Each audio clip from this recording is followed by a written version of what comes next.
Good morning students. Today we'll see about the Ohm's law. Now before we could see, let's see the air flow. Okay, what is the pressure difference? Now if we know air flow happens due to air pressure difference, isn't it?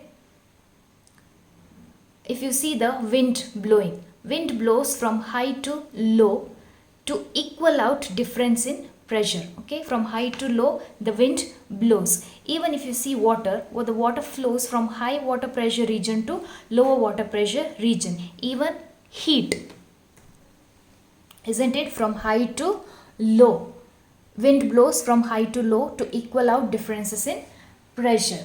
Now my question is, what happens to the air flow if the air pressure difference in the atmosphere increases? What happens to the air flow if the air pressure difference in the atmosphere increases? Now if the air pressure difference in the atmosphere increases, what happens to the air flow? Whether it will increase or decrease?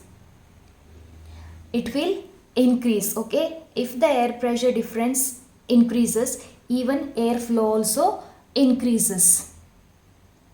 Now same thing will apply to the electric circuit. Now airflow is current, okay, and the pressure difference is potential difference. Now what kind of relation do you observe in pressure difference and airflow? Is it a direct relation or inverse relation? That means like indirect. Okay, it is a direct or inverse relation. What kind of relation do you think? So if you see, it is a direct relation. Now when one thing increases, what happens? Along with that another thing also increases, isn't it? One thing rises, another also will increase. So that is a direct relation. So even here the pressure difference and airflow is a direct relation.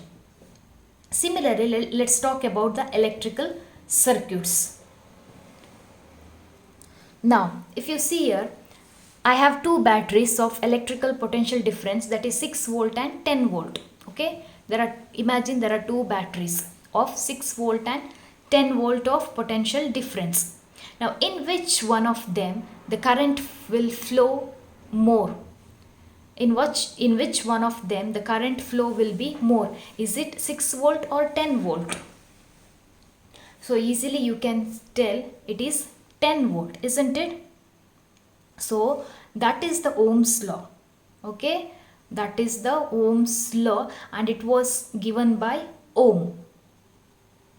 Now what do you understand from this?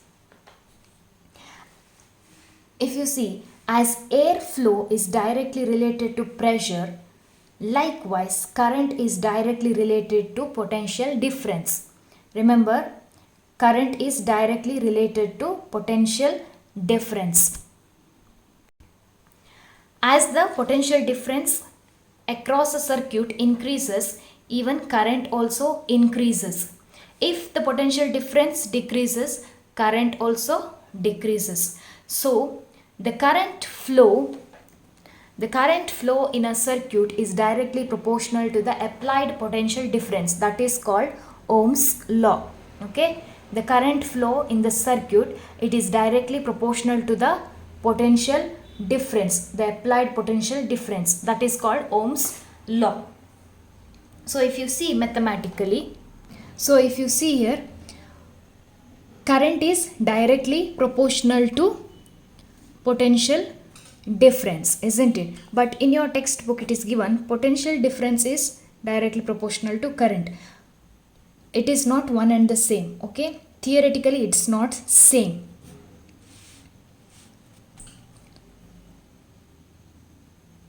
If you think a circuit, okay, see there is a battery and this battery is connected to a circuit.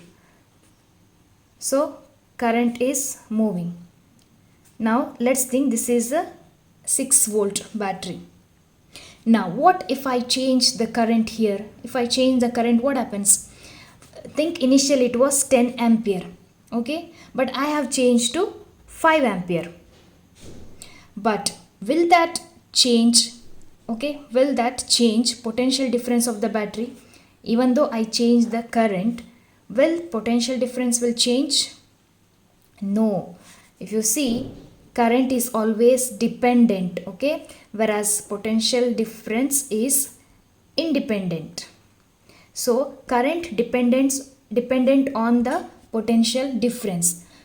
If you change even the current, potential difference will not change. So therefore, because of this, it is given in your textbook, potential difference is directly proportional to current.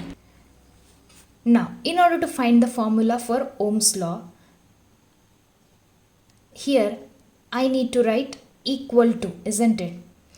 In order to write equal to, what do we need? I need to write proportionality constant.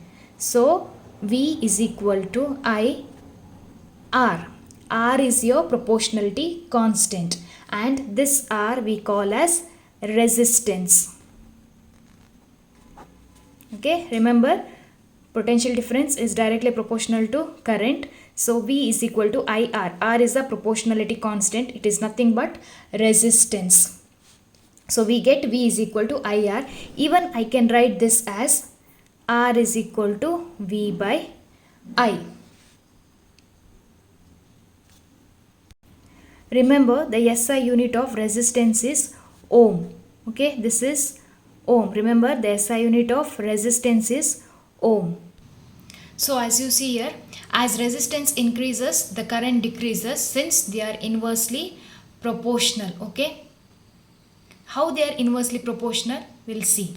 Now, if you consider a circuit, what happens? The voltage is constant in that circuit. So that means the resistance is inversely proportional to electric current. Okay.